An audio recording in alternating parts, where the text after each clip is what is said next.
মই আপোনালোকক এটা বস্তু দেখা বেপাৰ আচলতে বেপাৰ কেনেকৈ কৰে মই সেই বস্তুটো দেখাবলৈ আপোনালোকক আহিছোঁ। আচলতে প্ৰকৃত ব্যৱসায়ী কোনসকল, যিসকলে মৰা মানুহৰ নামত ৰাইজক আৱেগিক কৰি বেপাৰ কৰে, সেই বেপাৰীসকলৰ মই চৰিত্ৰটো দেখাবলৈ আহিছোঁ। এখন চাওক, সমীক্ষণ নামৰ ফেব্ৰুৱাৰী মাহৰ আলোচনী।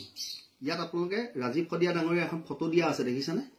এই ফটোখনৰ নামতে শদিয়াত ৰাজীৱ শদিয়াৰ আদ্য শ্ৰাদ্ধৰ তাত গৈ পেলাই তেওঁলোকে লাখ লাখ কিতাপ বিকি আহিলে, কিন্তু লাখ লাখ টকাৰ তেওঁলোকে ব্যৱসায় কৰি আহিলে এই ফটোখন দি মাত্ৰ।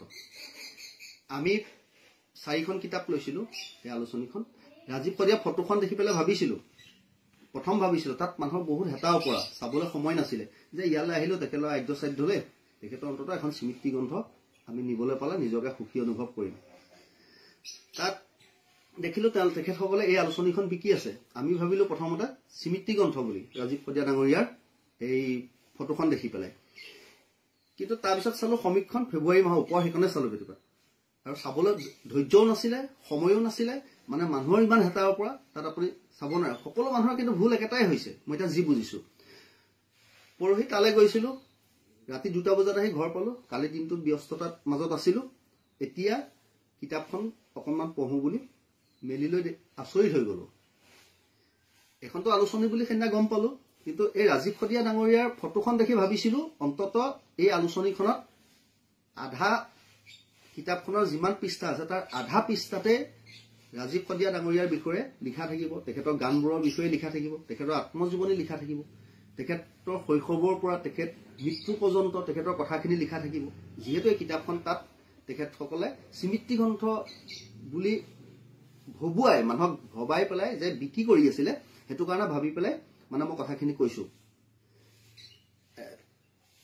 তেখেতসকলে ইমান সুন্দৰকৈ তেখেতৰ ফটোখন দিলে, কিন্তু ইয়াত 13 নম্বৰ পৃষ্ঠাত মাত্ৰ 200 পৰা 250টা শব্দৰ ভিতৰত অকণমান কেইটামান লাইন লিখি পেলাই সমাপ্ত মাৰিলে। তাতোতকৈ আচৰিত কথা, কিতাপখনৰ যি মুখ্য সম্পাদকৰ টোকা থাকে প্ৰত্যেক আলোচনীত, ৰাজীৱ শদিয়া ডাঙৰীয়াৰ বিষয়ে কিন্তু তেখেত মুখ্য সম্পাদকৰ টোকা দিগন্ত ওজা।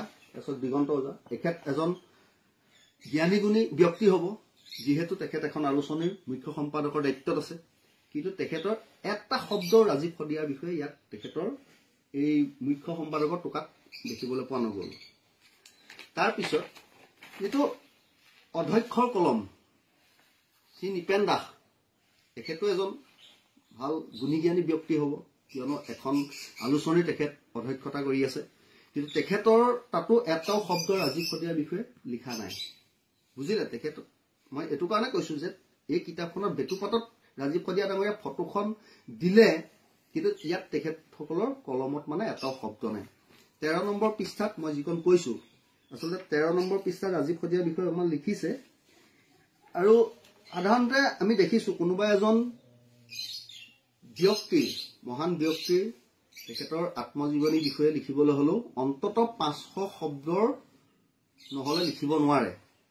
কিন্তু ইয়াত আপোনালোকে হিচাপ কৰি চাব পাৰে, এই ফেব্ৰুৱাৰী মাহৰ আলোচনীখনত তৰণৰ এই 250টাতকৈ কিন্তু শব্দ নাই। এইকণৰ পৰা এইকণ আৰু ইয়াত এই 2 লাইন দেখিছে নহয়, ইয়াত 250টাতকৈ অধিক শব্দ নাই।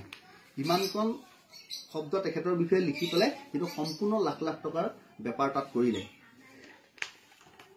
আপোনালোকে এই সমীক্ষণক মই কৈছোঁ, এই সমীক্ষণৰ যিসকলে তাত কিতাপ বিকিবলৈ গৈছিলে, আপোনালোক ভাল ব্যৱসায়ী, ভাল বেপাৰী। আপোনালোকৰ যদি এখন আলোচনীৰ বেপাৰ নাথাকিলেহেঁতেন, তাত আপোনালোকে চাগে যদি হোটেলৰ বেপাৰ থাকিলেহেঁতেন, তাত আপোনালোকে ভাতে মাছে মাংসই তাত হোটেল খুলিলেগেহেঁতেন, কাৰণ তাত লাখ লাখ মানুহ হৈছিলে ন।